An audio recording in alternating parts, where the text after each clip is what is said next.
Boom! We're back and we're better. What's going on, ladies and gentlemen? So look, you've read the title and I'm glad that you're here joining me for another video. Just a disclaimer, if you see me reading from some of the stories during this video, it's not because I'm making them up, it's because I want to remember all the details. I don't want to forget anything. So don't be a hater, yeah? Because if you are, me and you are going to go in the spa. Nah, screw spas, man. I'm fighting you full on. But before I say anything else, let's get straight into it. Here are 4 things that I learned from my clothing brand that I failed at 18 years old. These are all my experiences. These are the most important things that I've learned. Obviously, there's so many things that I've learned, but these are the main ones that genuinely stuck with me and to this day. Number 1, it's me versus me. So I don't really speak about this much, but the main reason why I actually failed my clothing brand in the first place was because I rushed it. I rushed the success, from the designs to the drops to even hyping up the drops. I didn't even hype the things up enough before I released. I was rushing everything, and it was because of my mindset. I went into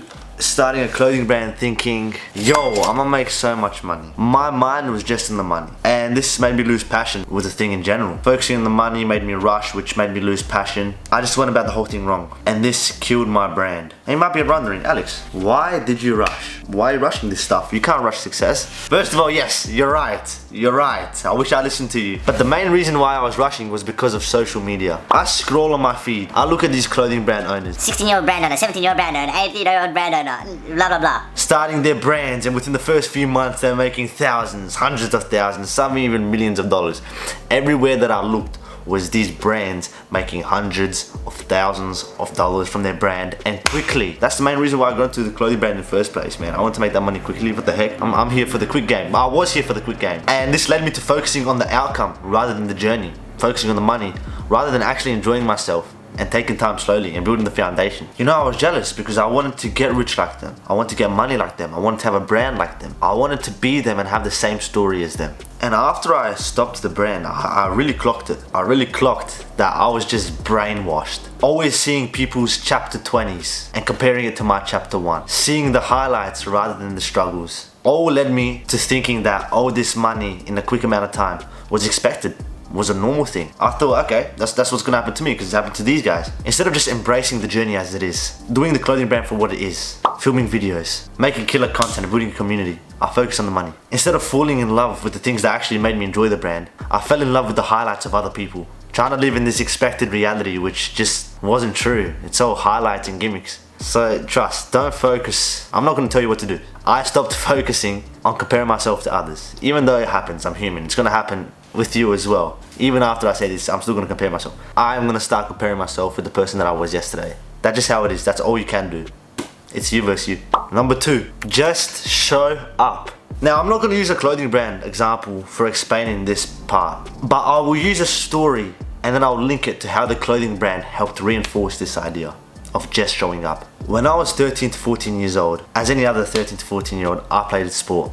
I played soccer, and I had a dream of being pro, as any other kid would, man. I like you still think I got it in the bag. Let me show you some skills.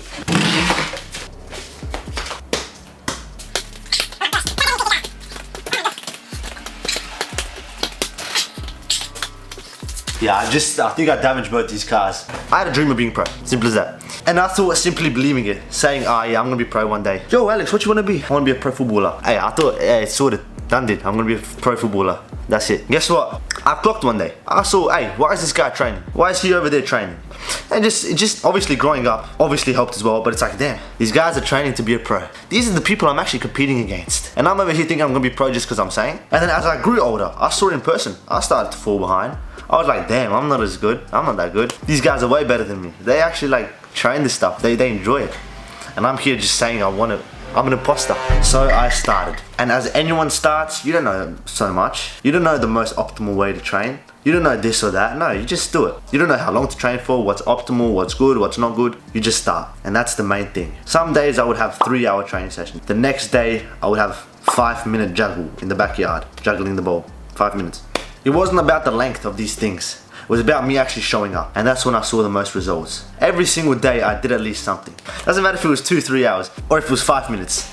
I showed up. Because at the end of the day, doing something is better than doing nothing. So every day, and this is if you choose to listen to me, I believe you should still try to do something than nothing. You can't read for 10 minutes, Read for 2 minutes. Can't read the 10 pages you said you want to read? Read the 1 page. You can't train for 3 hours? Train for 5 minutes. Train for 10 minutes. Do what you can, not what you can't. Don't focus on what you can't, do what you can. Simple as that. Just show up. Every single day, show up and do something. Yeah, you want to get better at fitness? Oh, I can't go to gym today. I'm just not going to do anything today. Go for a walk, man. That's still better than nothing. You're still exercising. You're still moving. Do something. And now, I'm not saying this to try and get you to do what I'm doing. I'm not trying to force you to think like this. I'm just saying, if you want to take my advice, this is what I'm telling you. Do something, not nothing. And this is when I saw the most progress. I got into the NPL. I was getting called up to higher divisions, reserves 18s, training with the first team. And I'm not saying I'm the best player in the world, but I'm getting heaps better. That's when I saw the most improvement. That's when I started stepping up. Obviously, it's football, man. Sometimes you get taken advantage of, sometimes you have bad games, but that doesn't matter. My standard has gone so much higher.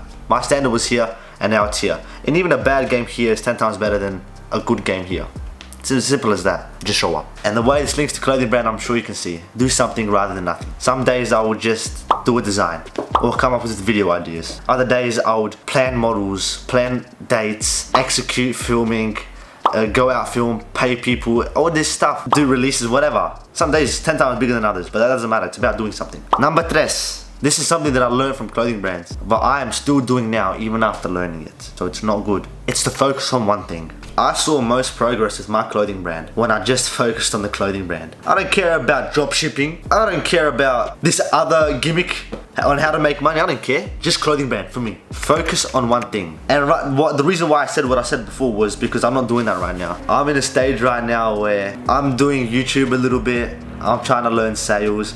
I'm trying to do other things because I feel like I'm not being productive. Of course, after dropping my brand, I lost a part of myself. So now I feel like, damn, what the heck is going on? And it's really not the best what I'm doing right now. Trying to do multiple things at once. It doesn't allow me to fully experience one thing. If you genuinely experience one thing for 3 months, 6 months, 1 year, you're gonna fully understand if it's something that you like or not. You're gonna fully understand if it's something that you're good at, something that can make you profitable, and something that you enjoy. If you try doing multiple things, it's not gonna allow you to fully experience what you actually wanna do. And I just feel like I don't know what I wanna do yet. That's why I'm trying so many things at the same time, which is annoying. Like, I know I spoke about just doing sales, just learning sales, but I'm just learning. It's not a business venture, I'm just learning. So, you know, I'm trying YouTube as well. Or what else? I don't know. I'm getting off topic. It's just something that really interests me. But yeah, don't be like me. Focus on that one thing. You wanna be a footballer? Brother, just focus on that. Focus on that. Follow one course until successful. Follow that one thing until it's successful. Simple as that. If you keep going, you're gonna realize everyone is trying to do everything at the same time. Focus on that one thing and you're gonna get good at that one thing. You can make money from that one thing and you're gonna love that one thing. Simple as that. Just make sure you love it and then all rest can come. Make sure it's profitable, industry that you're going in. Make sure you love it. And number 3, make sure that you at least get good at it. So focus and follow one thing until successful. 4, and the final thing, stay humble and smile. I remember starting my clothing brand, I would get many suggestions from my mother, for example. And my mother would say some things that to me sounded like complete rubbish. I'm like, what the heck? This is outdated, makes no sense, it's kind of dumb. But then she said one thing, and I was like, you know what, let's actually try it. Let's actually listen. I think it was something to do with marketing, with either a video idea on how to market something. And I was like, okay, I'm just gonna listen to it, see if it works. You know, why not? I tried being more open. I tried it, and it worked. I think it was some video idea or some marketing thing that actually went really well. And that's when I realized, sometimes the best information comes from people that you least expect. Because people that you least expect tend to have a perspective that you don't see. So always be humble. Take advice from people, even if you think that they're unexperienced or can't help you in your situation at all. Listen and smile. Be happy. It's gonna make you feel good. It's gonna make others feel good. It's gonna build your reputation. It's as simple as that. Be humble and smile. Don't show off. If you want to, you can. If you want to listen to me, I'm talking to the people that want to listen to me. If you want to, you can. But don't show off. Be humble, smile, and that type of person is the one that succeeds. From what I see and from what you see around us. Proper success, not like these dumbass guys that lose all their fame and all their money. No, that's not, no. But like proper people, like Elon Musk. He's humble, but yeah. That's the video. I want to keep it a little shorter. I hope this helped. If you guys have any questions, leave them down in the comments. I want to hear about you guys. Tell me about some business ventures that you got going on. Let me know below and I'll get back to you. I want to comment. But yeah, that's the end of the video. It's been your boy, Alex. I'm out.